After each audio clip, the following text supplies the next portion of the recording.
In this video, we will study about the remaining part of the epithelial tissue.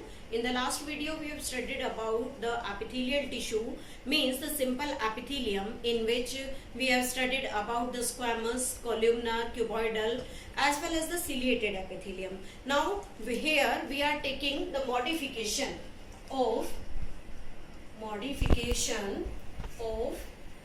columnar and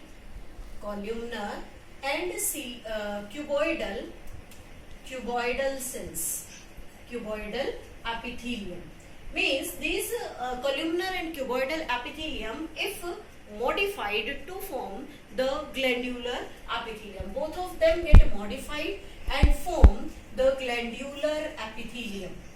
This glandular epithelium is again classified into the two categories. First is known as the unicellular glandular epithelium and second is known as the multicellular glandular epithelium. In unicellular glandular epithelium, there is the example of the columnar cells. Means these columnar cells forms the unicellular structure. We can draw here the structure to show the different types of the columnar cells, and these columnar cells showing here the glandular part. Now this is the glandular part here, and this type of the columnar cells always found in the goblet cells of alimentary canal. Means if we take the unicellular glandular epithelium, then it is made up of only the single layer of the cell. Where are they located in our body? These are present in the goblet cells of the alimentary canal. Goblet cells which release mucus in our body. If we take the example of this multicellular glandular epithelium, it is made up of multi-layered cells. Means it is made up of multiple layers and they are found in salivary gland in the oral cavity. As you know about the salivary gland, these salivary gland will release saliva in the buccal cavity. Now we can draw here the diagram to show how these are present. These are cuboidal epithelium made up of the cuboidal cell, and these cuboidal cells are present like this, and there is present the multicellular structure. These structures are always found in the salivary gland. This is all about the glandular epithelium. Now on the basis of pouring their secretion,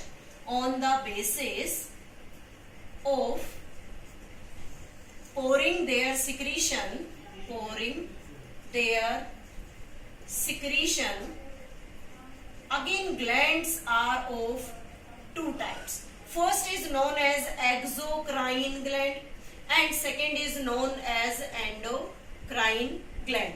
We have studied about them in the previous classes. Exocrine glands which releases digestive juices. Means these release digestive juices, and these endocrine glands release hormone.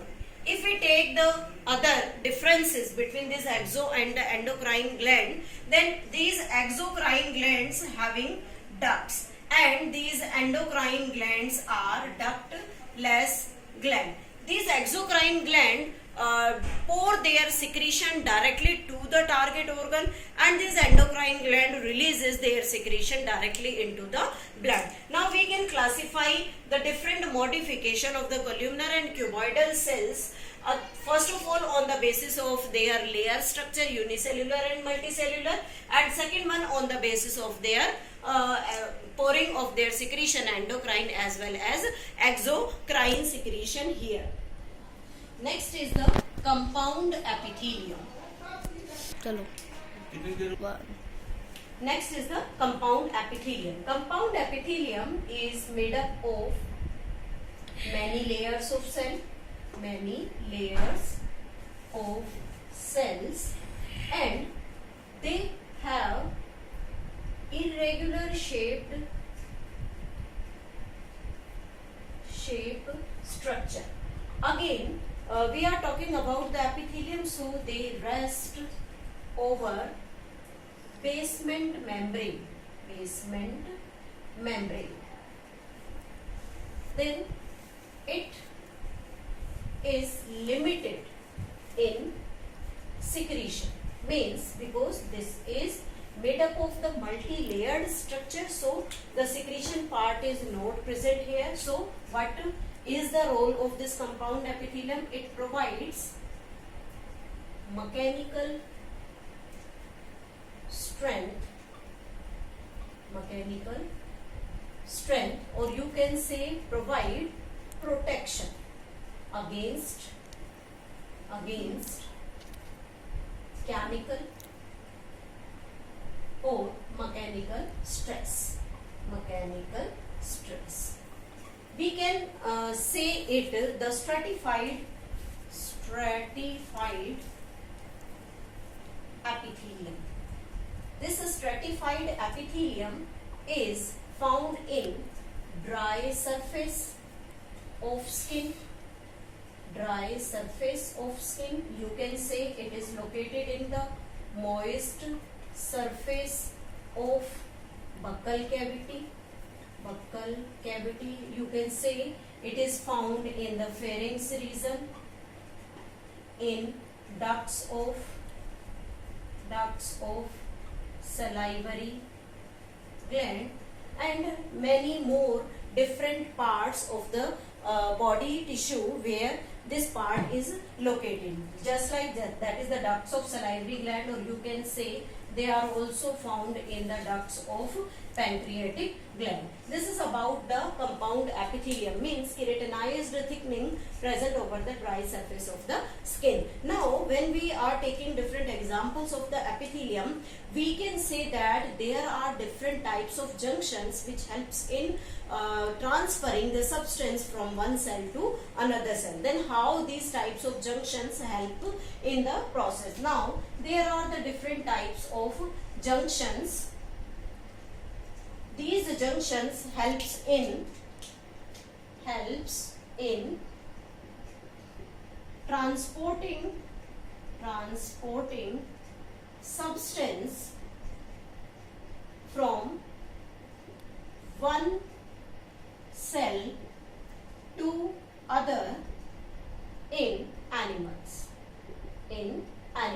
Now first is tight junction. Second, we can say it is adhering junction, and third one is the gap junction. Tight junction means it is tightly located